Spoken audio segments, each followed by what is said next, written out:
نوح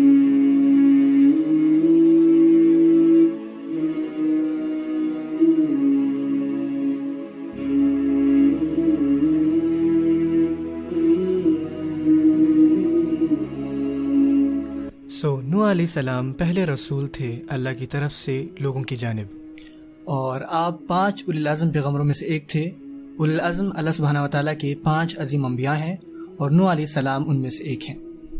نوح علیہ السلام نے کہا کہ اے میرے لوگوں، کہ میں تمہیں صاف صاف خبردار کر رہا ہوں تمہیں اللہ سبحانہ و تعالیٰ کے عذاب سے۔ اللہ تعالیٰ کی عبادت کرو، صرف اسی کی جو حقدار ہے عبادت کا، اور اللہ سے معافی طلب کرو۔ اگر تم اللہ کی عبادت کرو گے تو وہ تم پر آسمان کے دروازے کھول دے گا اور تمہیں سہارا دے گا اور تمہیں بہت دے گا اور تمہیں وہ دے گا جو تم چاہتے ہو، تو بس اس کی طرف پلٹ جاؤ۔ انہوں نے کہا کہ اے میرے مالک، میں نے اپنے لوگوں کو رات اور دن بلایا، اور پھر یقیناً میں نے انہیں عوامی طور پر سمجھایا، اور پھر یقیناً میں نے انہیں کھلے عام دعوت دی، اور پھر میں نے انہیں چپکے چپکے سے بھی سمجھایا، لیکن میری سب کوششوں کے باوجود یہ اور زیادہ بھاگتے ہی رہے۔ 950 سالوں سے وہ رات دن اسلام کی دعوت دے رہے تھے۔ 950 سال وہی خدا نوح علیہ السلام کی طرف نازل ہوئی کہ اپنا وقت ان لوگوں کے ساتھ ضائع مت کرو، اب کوئی تمہیں مزید نہیں سنے گا۔ بالآخر نوح علیہ السلام نے اپنے لوگوں کے خلاف عرض کی اور کہا، اے اللہ، کسی بھی نافرمان کو زمین پر نہ چھوڑنا، سب کو تباہ و برباد کر دیں۔ اور اللہ نے نوح علیہ السلام کی دعا قبول کی، اور اب اس مشہور کشتی کے بنانے کا حکم دیا جا چکا تھا، اور وہ نوح علیہ السلام کا مذاق اڑاتے اور وہ ان کو کہتے کہ کیا تم نبی کے بعد ایک بڑھائی بن گئے ہو؟ ہاں، تو تم اب ایک مامار ہو، ہمیں تو لگا تھا کہ تم پیغمبر ہو، تم ایک صحرا کے درمیان ایک کشتی بنا رہے ہو۔ تمہارے ساتھ کوئی تو مسئلہ ہے تمہارے ساتھ۔ نوح علیہ السلام نے جواب دیا اور کہا کہ اگر تم ہمارا مذاق اڑا رہے ہو تو ہم بھی اسی طرح تمہارا مذاق اڑائیں گے جس طرح تم ہمارا مذاق اڑا رہے ہو۔ انہوں نے ان کو سیلاب کے عذاب سے بھی خبردار کیا، لیکن وہ آگے سے بولے، اچھا تو پھر لے آؤ، جلدی کرو، کہاں ہے سیلاب، کہاں ہے عذاب، ہاں جلدی کرو، لے بھی آؤ اسے، کہاں یہ 950 سال گزر چکے ہیں، تم جھوٹے ہو، تم مجنون ہو۔ اور پھر ہم نے آسمانوں کے دروازے کھولے، تو یہ ہمارے حکم کی تکمیل تک رہا۔ زمین کے تنور سے جوشیلا پانی پھوٹ نکلا اور آسمان سے بارش برسنا شروع ہو گئی حکم الہی سے۔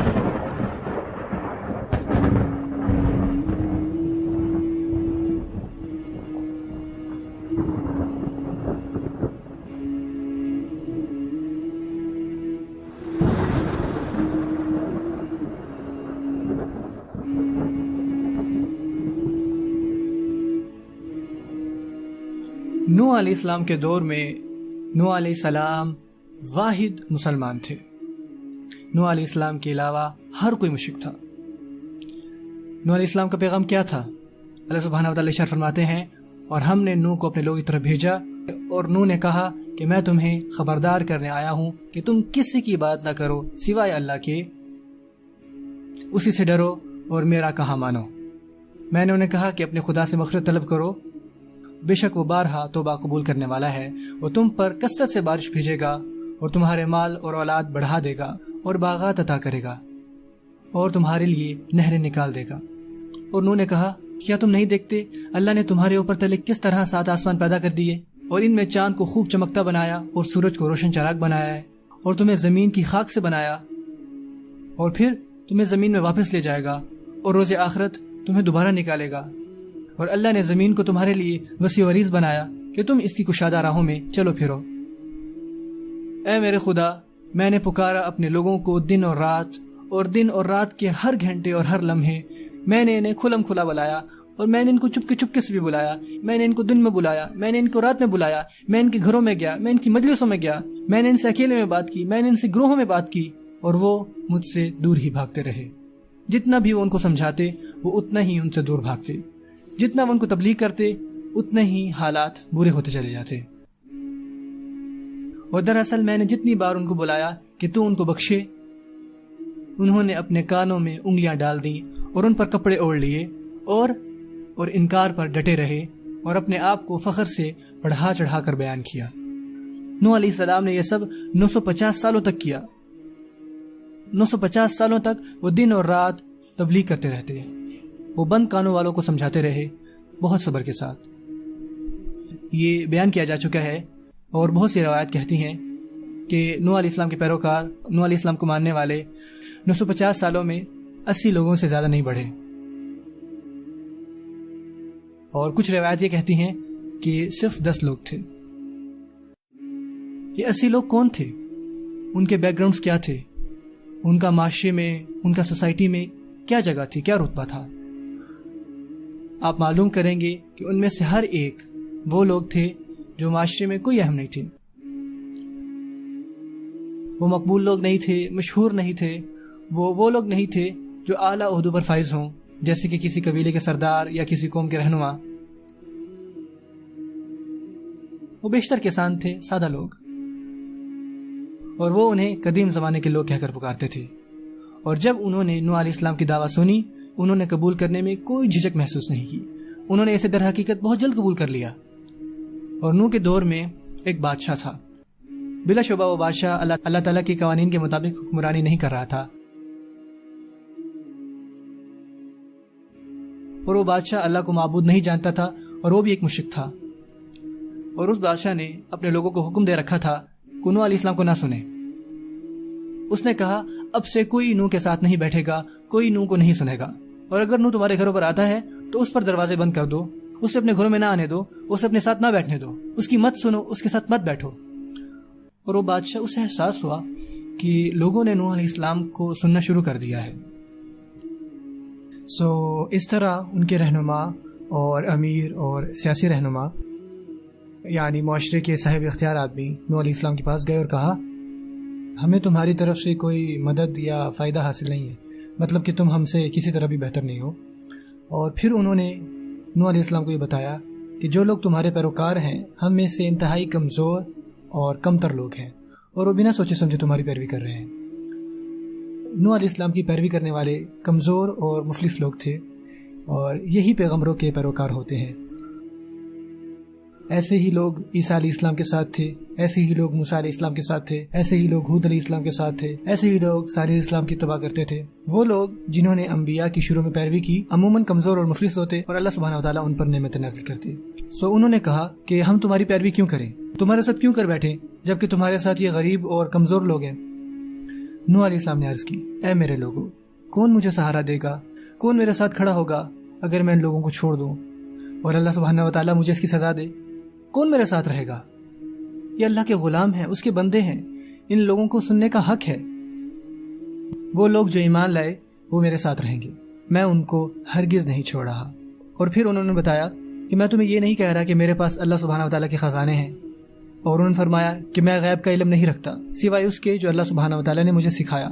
اور انہوں نے انہیں بتایا کہ میں فرشتہ نہیں ہوں، کیونکہ ہمیشہ جب بھی نبی آتے تو وہ کہتے کہ تمہیں فرشتہ ہونا چاہیے یا مختلف ہونا چاہیے، تمہیں انسانی روپ میں نہیں ہونا چاہیے۔ پھر نوح علیہ السلام نے انہیں بتایا میں نے تمہیں نہیں کہا کہ میں ایک فرشتہ ہوں۔ وہ پورے معاشرے میں اکیلے لڑتے رہے اور انہوں نے کبھی ہار نہیں مانی۔ کس نے ہار مانی؟ ان کے لوگوں نے ہار مانی، نوح علیہ السلام نے نہیں مانی۔ نوح علیہ السلام ڈٹے رہے یہاں تک کہ وہ اکیلے تھے اور لوگوں نے انہیں ٹھکرا دیا تھا، انہوں نے ہار مان لی۔ انہوں نے کہا کہ اے نوح، تم نے ہمارے ساتھ جھگڑا کیا اور تمہارا یہ جھگڑا ہمارے ساتھ بہت طول پکڑ چکا ہے، ٹھیک ہے اب لاؤ ہماری طرف جسے تم ہمیں ڈراتے تھے اگر تم سچے ہو۔ ایک انسان ہی پورے معاشرے کے خلاف کھڑے ہونے کے قابل تھا، اور آخر میں وہی لوگ جنہوں نے پہلے منہ پھیر لیا تھا۔ انہوں نے کہا اگر تم قابو نہ پائے اے نوح، اگر تم نہ رکے تو پھر تم یقیناً ان میں سے ہو جاؤ گے جنہیں ہم پتھر سے موت کے گھاٹ اتارا کرتے ہیں۔ نوح علیہ السلام نے کہا کہ اے میرے پروردگار، ان لوگوں نے میری تو نافرمانی کی اور ایسے لوگوں کی فرمانبرداری کی جن کے مال و اولاد نے ان کو یقیناً نقصان ہی میں بڑھایا ہے۔ یہ وہ ہیں جن کی انہوں نے پیروی کی، انہوں نے میری اتباع نہیں کی۔ پھر اللہ سبحانہ تعالیٰ فرماتے ہیں اور یہ نوح کو وحی بھیجی گئی کہ اب کوئی تمہارے لوگوں میں سے ایمان نہیں لائے گا سوائے ان کے جو پہلے ہی ایمان لا چکے ہیں، سو رنج نہ کرو اس پر جو یہ لوگ کرتے ہیں۔ اللہ سبحانہ وتعالیٰ نے نوح علیہ السلام کو فرمایا ان کے علاوہ کوئی اور ایمان نہیں لائے گا۔ اگر ایسا ہے تو نوح علیہ السلام نے اپنی عقل مندی اور ذہانت سے انہوں نے یہ کہا اگر ایسا ہے تو زمین پر ان مشرکوں کے بسنے کا کوئی جواز نہیں، اگر وہ رہے تو وہ اپنی اولادوں کو بھی بھٹکاتے رہیں گے اور آگے ان کی اولادوں کو بھی، اور وہ دنیا کو فساد اور دیگر مواد سے بھر دیں گے۔ اور پھر انہوں نے اپنی مشہور دعا کی کہ اے میرے پالنے والے، تو روح زمین پر کسی کافر کو رہنے سہنے والا نہ چھوڑ، اگر تو انہیں چھوڑ دے گا تو یقیناً یہ تیرے اور بندوں کو گمراہ کر دیں گے۔ اور یہ فاجروں اور ڈھیٹ کافروں ہی کو جنم دیں گے۔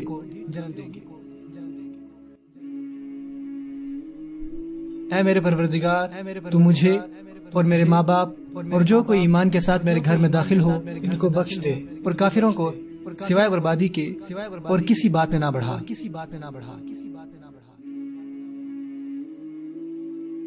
اے نوح، میں نے جواب دیا، میں تمہیں حکم دیتا ہوں کہ جاؤ اور ہمارے سامنے کشتی تعمیر کرو، اور میری وحی کے بارے میں سوال نہ کرو ان لوگوں کے بارے میں جو ناانصافی کرتے تھے، وہ سیلاب میں ڈبا دیے جائیں گے۔ تو اب اس مشہور کشتی کو تعمیر کرنے کا حکم دیا جا چکا تھا۔ اللہ سبحانہ وتعالیٰ نے نوح علیہ السلام کو حکم دیا کہ پہاڑ کی چوٹی پر جائیں۔ عجیب بات ہے، اور وہاں پر ایک بڑی کشتی تعمیر کریں، اور وہ یہ بڑی کشتی بنائیں صحرا کے وسط میں۔ عام طور پر جب آپ کشتی بناتے ہو تو آپ اس کو سمندر کے قریب بناتے ہو، بحر کے قریب، دریا کے قریب، تاکہ کم از کم وہ کشتی دریا میں جا سکے اور استعمال ہو سکے۔ بھلا کیا پوائنٹ بنتا ہے کشتی بنانے کا پہاڑ پر صحرا کے وسط میں؟ بس نوح علیہ السلام کو اللہ سبحانہ وتعالیٰ کی طرف سے حکم ہوا کہ کشتی بناؤ، اور نوح علیہ السلام نے جبرائیل علیہ السلام کی ہدایت میں کشتی تعمیر کرنا شروع کی۔ جبریل نوح علیہ السلام کو سکھانے نیچے آئے کہ کشتی کیسے بنانی ہے۔ نوح کی کشتی، ایک بڑی کشتی، اور نوح علیہ السلام نے کشتی بنانے میں 100 سال صرف کیے۔ اس وقت اس علاقے میں زیادہ درخت نہیں تھے، تو نوح علیہ السلام نئے درخت لگاتے اور ان کے اگنے کا انتظار کرتے، اور پھر نوح علیہ السلام اس لکڑی کو کاٹتے اور اسے کشتی میں ڈال دیتے، یہاں تک کہ وہ ایک بڑی کشتی میں تبدیل ہو گئی۔ کتنی بڑی، کتنا حجم تھا!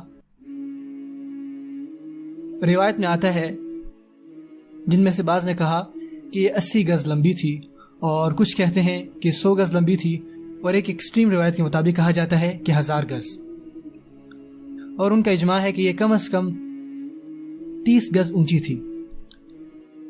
یہ 3 منزلوں پر مشتمل تھی۔ اور جب نوح علیہ السلام کشتی بنا رہے تھے، جب بھی لوگوں کے سردار ان کے نزدیک سے گزرتے تو وہ ان کا مذاق اڑاتے، ان پر جملے کستے۔ نوح، کیا تم مجنون ہو گئے ہو؟ تم کیا کام کر رہے ہو؟ تم کشتی بنا رہے ہو جبکہ یہاں کوئی سمندر نہیں ہے۔ نوح علیہ السلام نے آگے سے کہا، اگر تم ہمارا مذاق اڑا رہے ہو تو ہم بھی تم پر ایسے ہی ہنسیں گے، تمہارے تمسخر پر، اور تم جان لو گے کہ وہ کون ہے جس کی طرف سے عذاب آنے والا ہے۔ وہ بے عزتی سے بچا لے گا، اور کون دائمی عذاب کا مزہ چکھے گا۔ اللہ سبحانہ وتعالیٰ نے نوح علیہ السلام کو کشتی میں جانے کی ہدایت دی، اور اپنے ساتھ ایمان والوں کو لے جانے کی، اور اپنے ساتھ اپنے خاندان کو، اور لے جائیں ایک جوڑا نر اور مادے کا، ہر جانور کا۔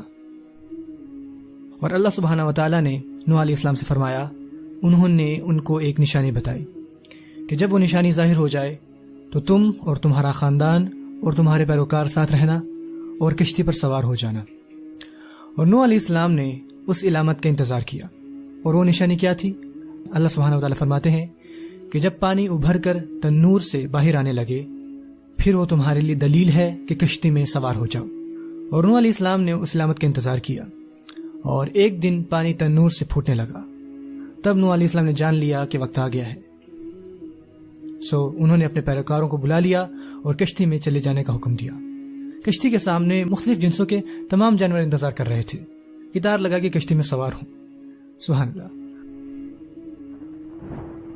اور پھر اللہ نے آسمانوں کے دروازے کھول دیے طوفانی پانی سے، خدا کی طاقت، اور ہم نے ریزہ ریزہ اور فاش کر دیا، اور سوراخ کر دیے ہر حصے میں، پہاڑوں سے، وادیوں سے، اور ہر جگہ سے، زمین اور آسمان کا پانی مل گیا حکم الہی پر۔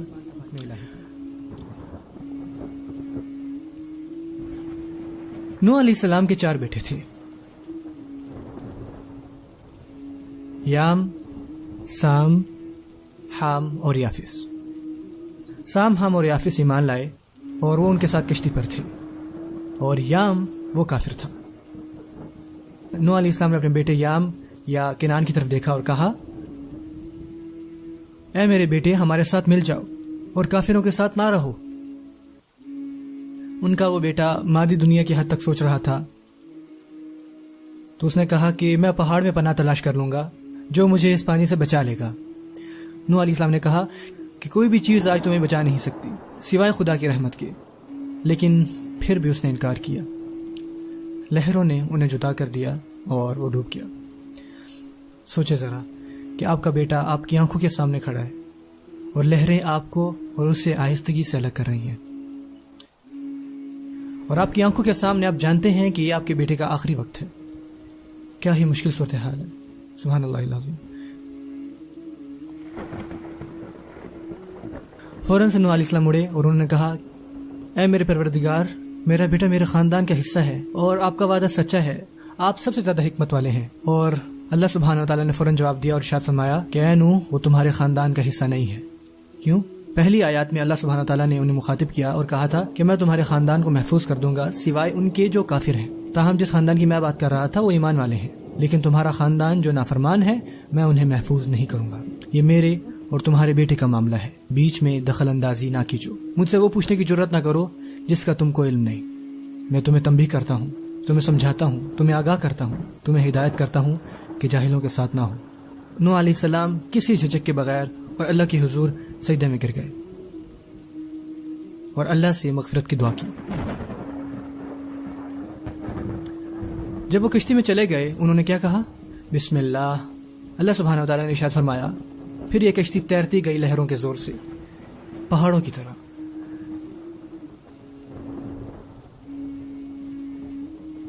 یہ وہ کشتی نہیں تھی جس نے انہیں لہروں سے بچا لیا۔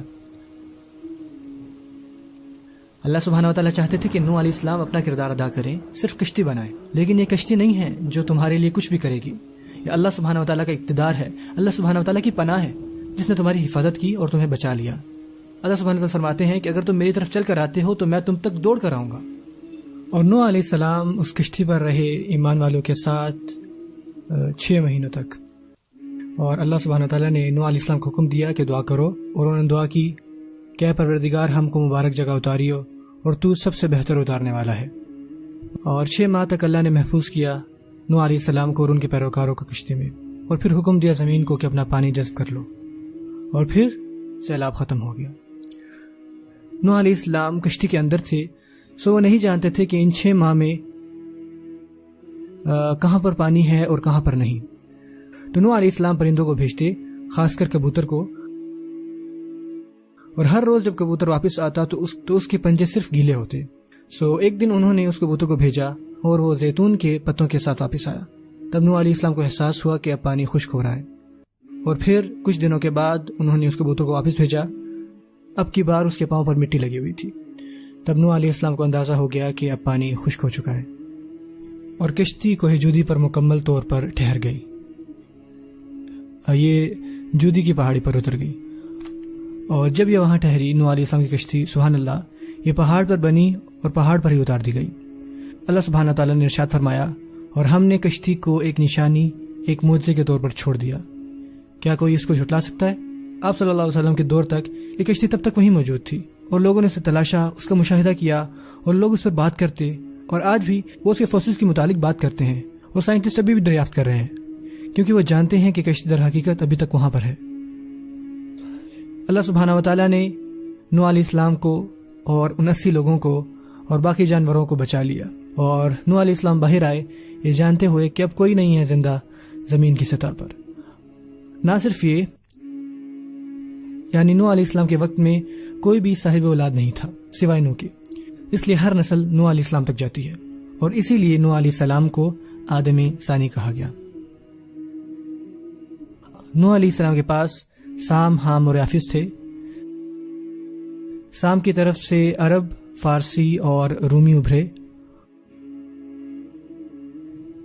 اور حام سے نسب داری شروع ہوئی جنہیں وہ قبطی کہتے ہیں، اور سوڈانی، بر اعظم افریقہ کی اور گہری رنگت والے لوگ۔